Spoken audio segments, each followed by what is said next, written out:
It's 5:30 on Tuesday, February 12th. I'd like to call the meeting of the Colerain Township Community Improvement Corporation to order.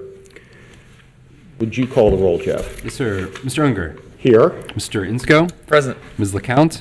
Here. Mr. Mills is here. Mr. Rajagopal. Here. Ms. Randolph. Here. Ms. Wright. Here. Very good. The next item of business today is the approval of minutes from October 9th, 2018. Is there a motion to approve? I'll make the motion. A second. Motion's been made and seconded. Is there any discussion? Yes. Ms. Wright.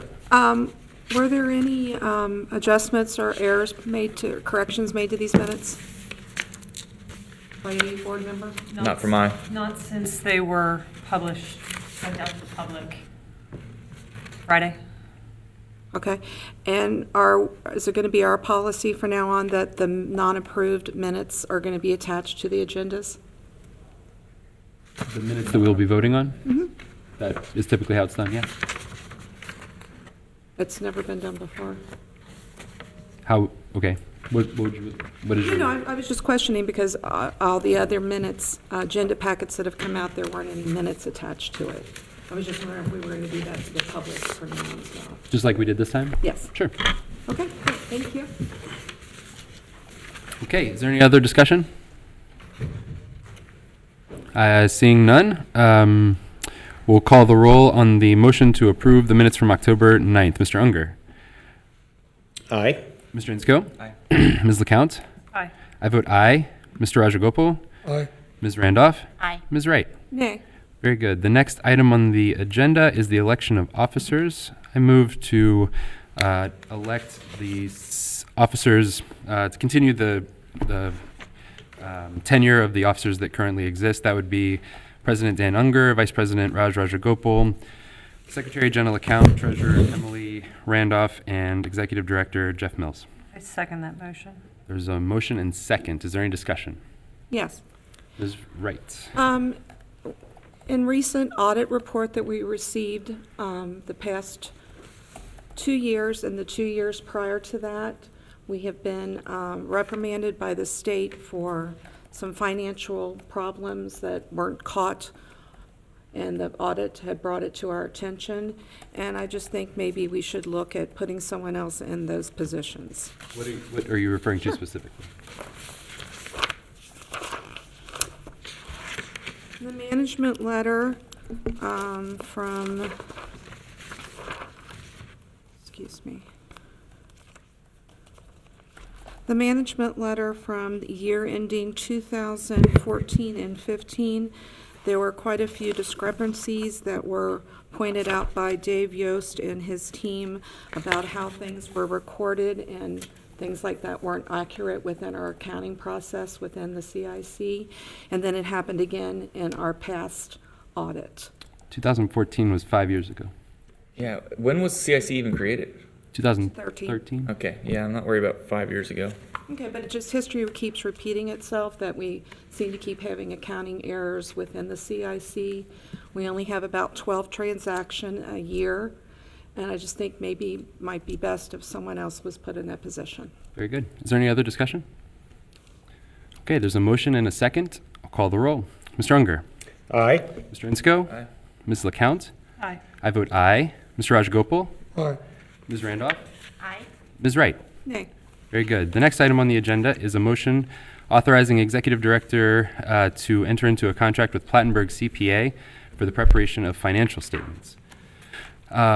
So in our last audit, the only issue that was brought up was that the accounting firm that prepared our financial statements failed to use FASB standards in addition to GASB standards, and the auditor pointed out that both should be used when in preparation of our financial statement.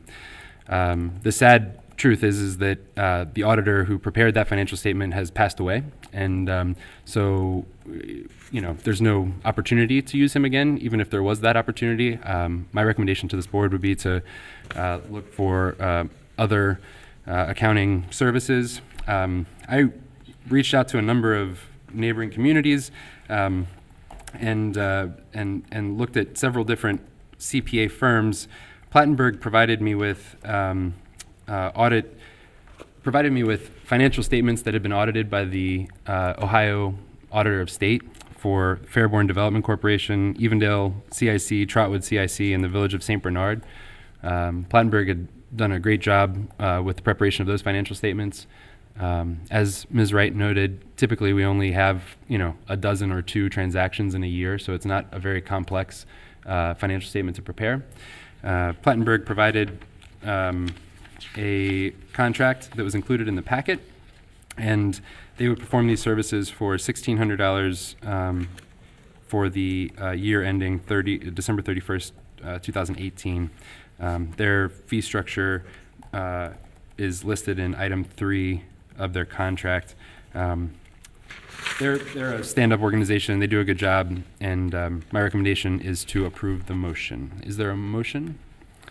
I would motion we do such a thing. Okay, is there, and this second, very good. There's a motion and a second. Is there any discussion? Of course.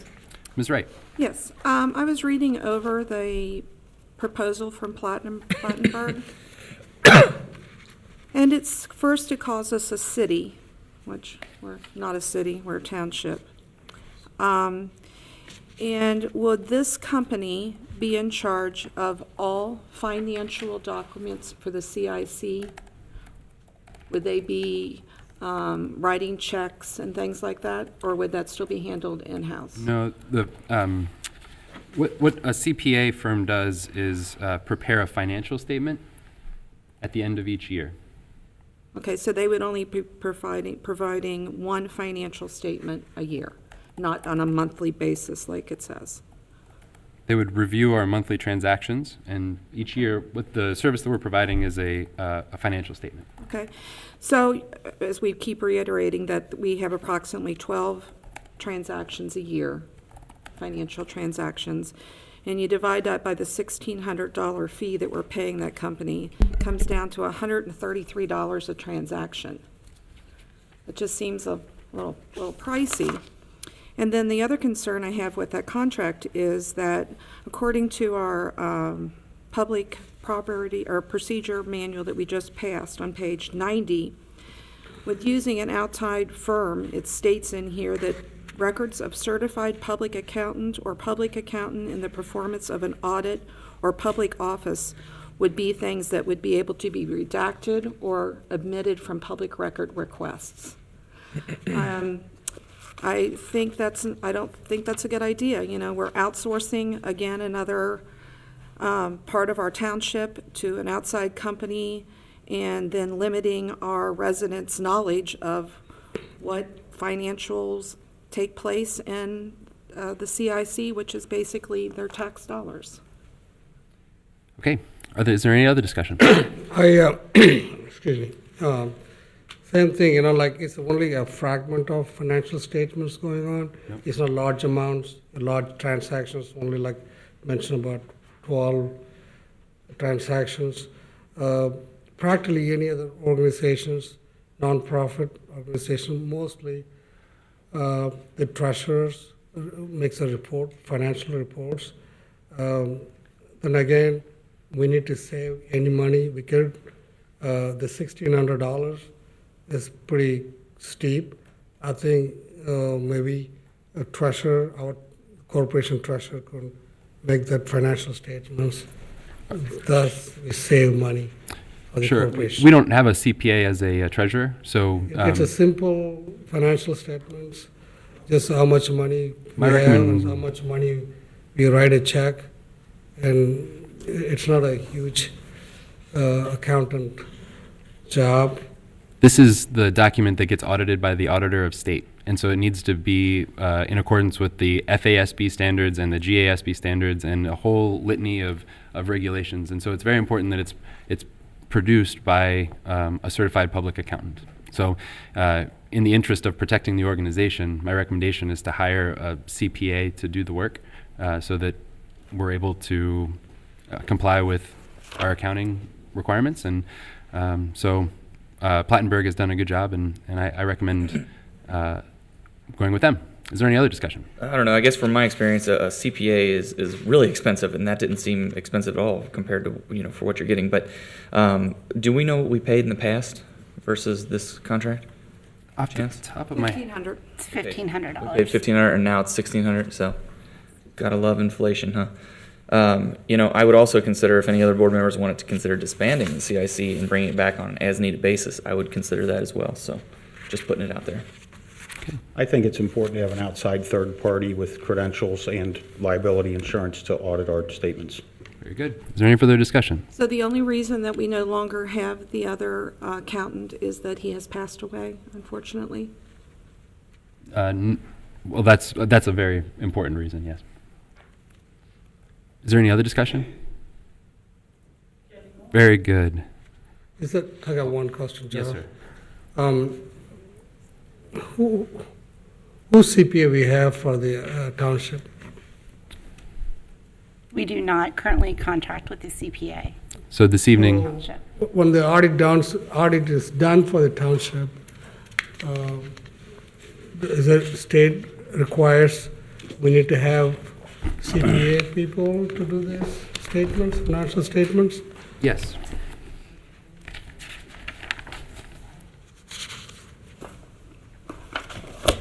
It's, yes, and this coming year, our recommendation is that for the township is going to be that Plattenberg do the township's financial statement as well. So he cannot buy, since he's a township, he's a part of the township, he cannot do that? Our CIC? Yeah, he can, and it would cost $1,600. Oh, you gotta pay him additional $1,500. Yeah, because it's an additional financial statement for an additional organization. Okay, is there any further discussion? Seeing none, I'll call the roll. Mr. Unger, Aye? Mr. Insko, Aye. Ms. LeCount. Aye. I vote aye. Mr. Rajagopal, No. Ms. Randolph, Aye. Ms. Wright. Nay. Very good. The next item on the agenda is, the motion carries. The next item on the agenda is acceptance of the 2018 fourth quarter financials, and for that, I'll turn the floor over to our treasurer, Emily Randolph. Excuse me, Mr. Mills, before we get into that, I'd like to make an amendment to the agenda that, that we allow resident or citizen address in this CIC meeting. So what I understand you to have just said is that you would move to amend the agenda to allow for citizens' address I think at we this. would have to vote to amend the agenda, and then we would. Yes. So I will second your motion to amend the agenda, and then that would be the next question, I think. Okay? The next question will be to, For her to make a motion to allow citizen address. okay, I'd like to make a motion to allow the citizens, To amend the agenda, then we have to vote on it. So to amend the agenda to I allow will second citizens. Stephanie's motion. So to amend the agenda. is there any discussion? So this motion does not add citizens' address. This motion opens, Allows us to amend the agenda. allows us to amend the agenda. Okay. Is there any discussion or question about what we'll be voting on here? Okay. Mr. Unger, Aye? Mr. Insko, Aye. Ms. LeCount. I vote aye. Mr. Rajagopal, Aye. Ms. Randolph, Aye. Ms. Wright. Aye. Very good. Do you have a second motion? Yes, I'd like to make a motion to allow the citizens address at the CIC meeting. Okay. Is there a second? I will second it. Okay, there's been a motion and it's seconded. Is there any discussion? I feel strongly that the citizens have the ability to contact us Monday through Friday, 8 a.m. to 4:30 p.m. I mean, my direct line, 923-5012. We can address any questions that they might have of us at that time.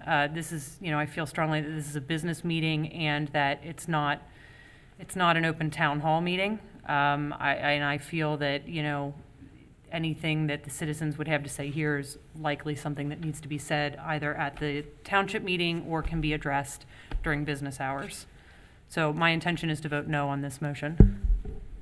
And I will vote yes with the caveat that it comes before item 4, adjournment, because we have another meeting starting at 6, and I want to make sure we get this meeting done before That's fair. our 6 o'clock meeting. Sure. So would that be okay if we had it after item 3D? Stephanie? No.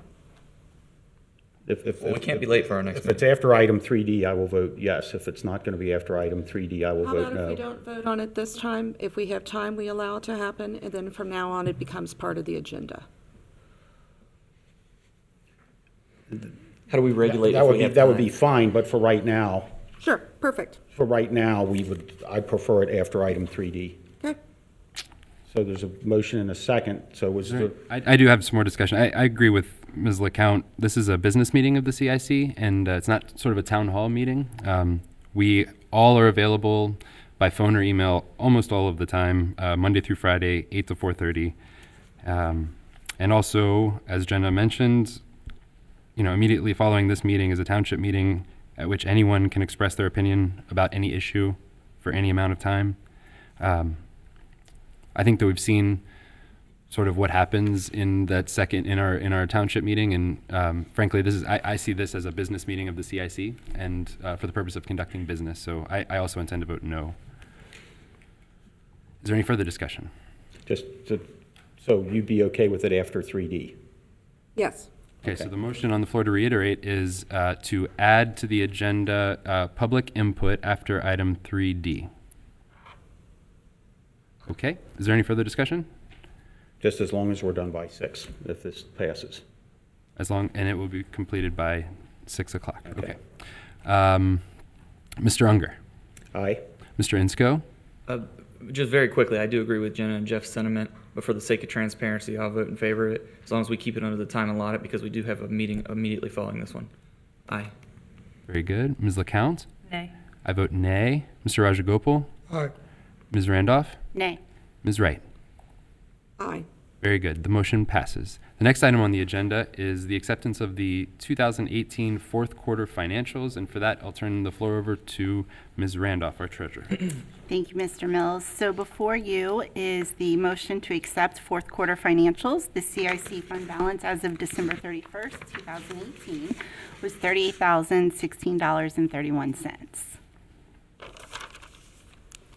Very good. Is there any discussion on the fourth quarter financials? Not for my. Hearing none, we'll call the question. Mr. Unger, Aye? Mr. Insco, Sorry, we didn't There wasn't a have- motion. We didn't Oh. have a motion or a second. sorry. I'll make your motion then. And I'll second it. Motion's been made and seconded. Is there any discussion? Okay, Mr. Unger, Aye? Mr. Insco, Aye. Ms. LeCount, Aye. I vote aye. Mr. Rajagopal, Aye. Ms. Randolph, Aye. and Ms. Wright. Aye. Very good. The next item on the agenda is discussion, civil treatment of board members. Mr. Unger? Does anyone have any comments about civil treatment of board members? I will proceed with the comment that I have. This is concerning the January 22nd, 2019 Colerain Township Regular Trustee Meeting. I spoke with Township Administrator Jeff Mills earlier in the day on January 22nd, and he mentioned to me that he was not feeling well. I was concerned that he may not be available for our meeting that evening. Whether you are a trustee or you are employed by the Colerain Township trustees in our police, fire, roads, parks, or administrative office, or if you are a volunteer member of our zoning board or any other board, such as our CIC board, you are a representative of the Colerain Township Board of Trustees, and the expectation is that we will treat each other respectfully, including addressing each other in a respectful manner, especially during public meetings. I am familiar with the legal term constructive discharge. I understand the condition as being when an employer-employee relationship ceases to exist due to employment conditions being made so difficult that an employee perceives that they can only make their situation improved by separating from employment. I believe that it is the duty of this Board of Trustees to provide an environment where employees can do their best work and be protected from discriminatory, disparaging, or demeaning statements, including those statements that belittle based on a person's age or their appearance. Allowing discriminatory statements from persons associated with the Board of Trustees and not acknowledging and setting a corrective path exposes the Board of Trustees and our insurance carrier to liability. It is the fiduciary duty of our Board of Trustees and our CIC board to always minimize the financial and legal exposure of the township.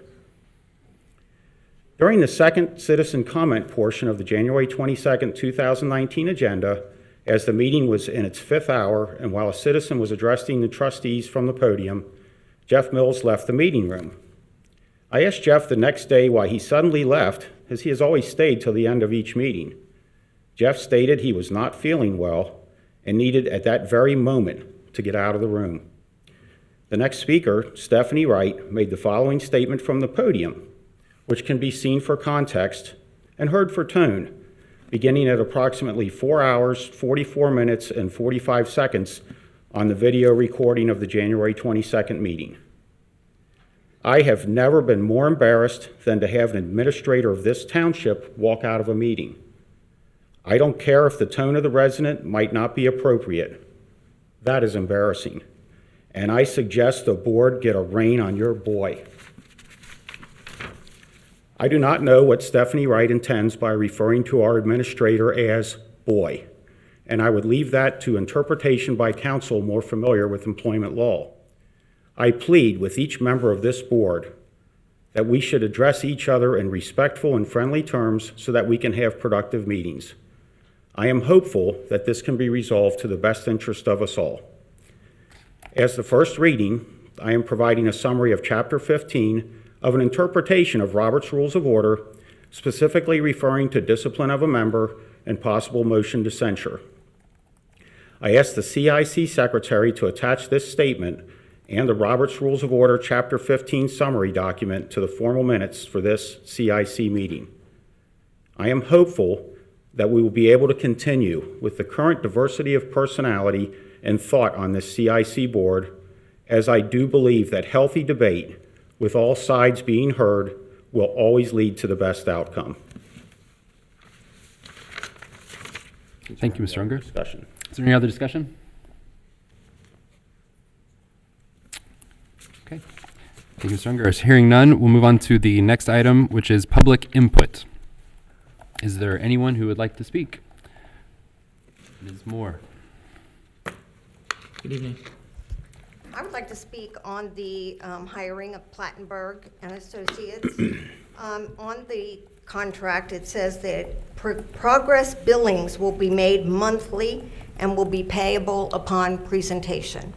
So if they are doing a financial report at the end of the year, why are we going to have monthly billings? And also, I would just like to say that this is a business meeting, and Stephanie requested that I be able to speak, and Mr. Unger, you just spoke on something that has nothing to do with this meeting. It happened at a regular township meeting. So I am concerned that we are doing this. It's another $1,600, and it also says in your new policy that you adopted that records of certified public accountants or public accountant in the performance of an audit of public office is not required to be released as a public record. So, I mean, all I can ask is, what are you trying to hide? I don't understand it.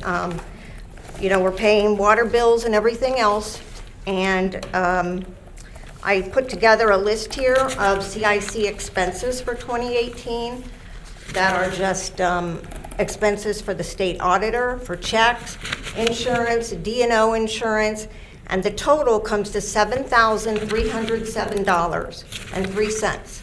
And that's coming out of our township funds. I'll give you a copy. That should not even, is not Thank you. necessary to spend, because if we didn't have a CIC, we would not have these expenses. Thank you. You're wasting our money, and I ask that you would do away with the CIC, because anything that you're doing with the CIC, you can do as a township. Ms. Moore, So- could all board members have a copy of that, please? I don't have enough for everybody. Yeah, give it. Kathy, give it to Jenna. Pass it on. Thanks. Well, while she's doing that, as I said earlier, I would entertain disbanding the CIC and bringing it back on an as-needed basis, because we don't use it every day, as far as I know, aside from, I guess, maintaining a property down on, was it the one on Pippin we're referring to? But yeah, if anybody's open to disbanding, you speak now or forever hold your peace, I guess. Or disband this CIC. I've said that a few times, just because of the infrequency that we use it, but. Very good. Are there any other public comments? Seeing none, I'll entertain a motion to adjourn. I would motion that we do such a thing. Second. In a second, all in favor? Aye. All opposed? Hearing no opposition to the adjournment of this meeting is adjourned.